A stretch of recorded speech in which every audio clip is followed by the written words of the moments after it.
have only 5 days to do this to my garage. So I started clearing it out so I can hang some lights, because it's super dark in here and this is where I'm going to film all my future YouTube videos, so I need it to be nice and bright.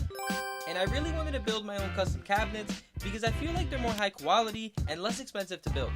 So I started by cutting down a sheet of 3/4 inch plywood into sections that will work as the cabinet sides. I then measured and cut out 4x4 sections on the bottom corner of each piece, because these will work as the toe kicks of the cabinets. I then cut out the floor and the back side of the cabinets, making sure every piece is perfectly square. Then Hope started sanding every piece with 220 grit sandpaper, while I drilled pocket holes into the back and bottom sheets that will hold the entire cabinet together. And the tool I'm using is a pocket hole jig from Craig. I'll try to link it down below just in case you guys want to get one. The next step was to add edge banding to the plywood just to give it a more professional look. And you basically just iron it on and that's it.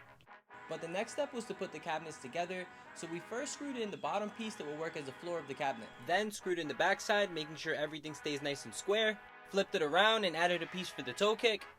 Then repeated the same exact process to make another matching cabinet. And once I finished building each cabinet frame, I added a divider for the drawers.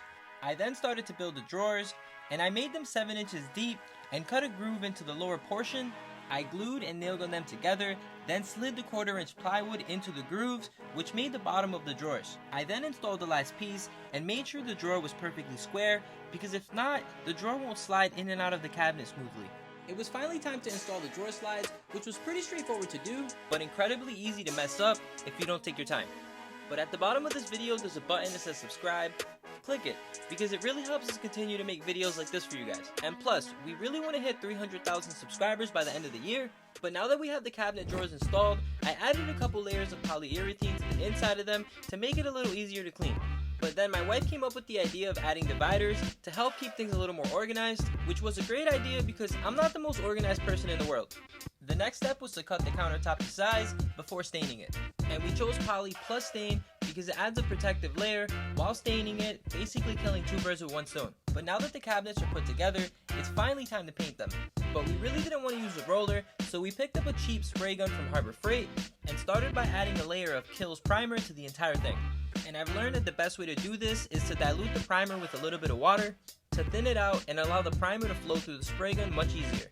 But now that the primer is dry, we gave the cabinets a final sanding before the final painting process to make sure these cabinets will be as smooth as possible.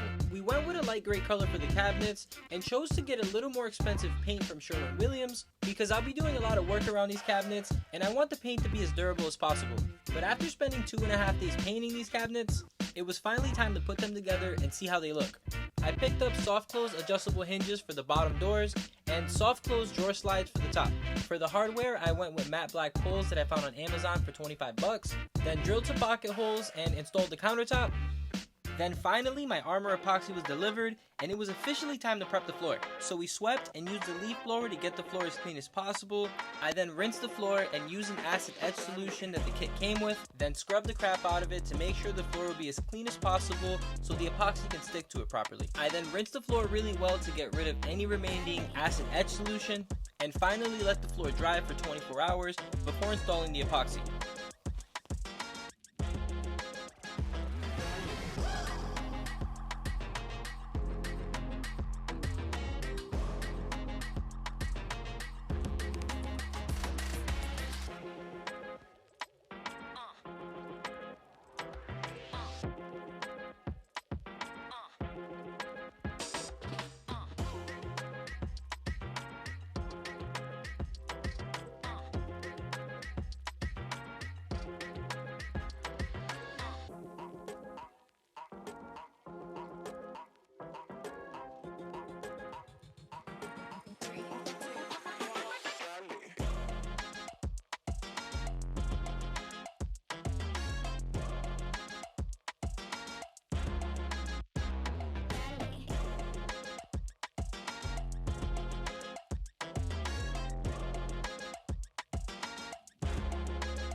After waiting a full 24 hours, it was time to apply the clear coat.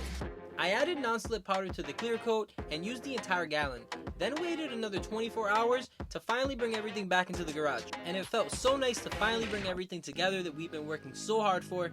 We got all the cabinets installed, we picked up a mini fridge, and even incorporated an old toolbox. And we're doing all this so we can start the next YouTube series for you guys, where we're going to be building a teardrop trailer from scratch. And this would be a much better working environment for me than a random parking lot, which is crazy because I never thought that I'd be a YouTuber for a living, but it's thanks to every single one of you guys that we're able to do this. But to finish things off, a company called FlexiSpot reached out to us to see if we want to try one of their adjustable desks. And since I can't sit still, I'm standing up most of the time when I'm editing my videos, so I figured this desk would be perfect. And I'm not an expert on desks, but this thing seems high quality and the legs are super heavy.